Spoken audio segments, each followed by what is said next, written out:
The 4th Ranger Training Battalion not only has a dive team, but they also run a course to train Rangers how to become combat divers. It's one of the most challenging things I've ever done in my military career. This isn't synchronized swimming, and it's not fun time at the pool. This is some of the toughest training in the United States Army. The Pre-Combat Diver Qualification Course, or Pre-Scuba. We have a dive mission at Fort Benning to basically cover the Benning phase of Ranger School. We dive Victory Pond for each Ranger class and for each Rangers in Action demonstration to ensure there are no obstructions or no potential dangers to students or our soldiers who are participating in training. Pre-Scuba is an intense 3-week course taught here at Fort Benning that teaches Rangers how to thrive and survive underwater and prepares them for the Combat Diver Qualification Course down in Florida. The training Key West is 6 weeks long. Prior to going down there, you have to go through a pre-scuba school. It's mandatory. In fact, the pre-CDQCs generally are a little rougher than the actual dive school down there.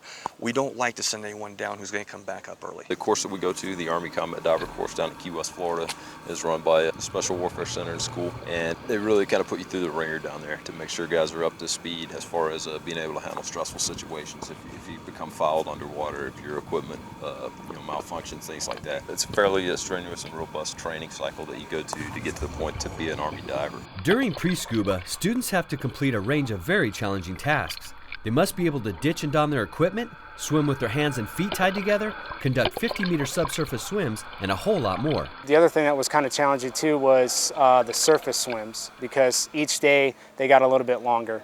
Like we did a 500-meter surface swim, and this is after doing a 4-hour pool session too, and then doing PT on top of that. So you're feeling a little weak towards the end of the day. It's definitely harder than I thought. I mean, I went into the course thinking, I've done a lot of open water swimming, I spent a lot of time in the pool, and I kind of went in thinking that, I'd be all right, but after that first day, I knew it was something totally different and that it was going to be a really tough course. Although pre-scuba is extremely physically demanding, the biggest challenge for the students is in their heads. The training we go through sucks. It is very intensive, very miserable, and you're put in very stressful situations so that in the event you do end up in an emergency situation underwater, you keep your head. And that's the key to anything in the water, is keeping your head and remaining calm. The second you start panicking, you're jeopardizing the mission and you're jeopardizing yours as well as your buddy's life. That's the #1 rule by going through pre-CDQC, is not panicking and keeping your composure.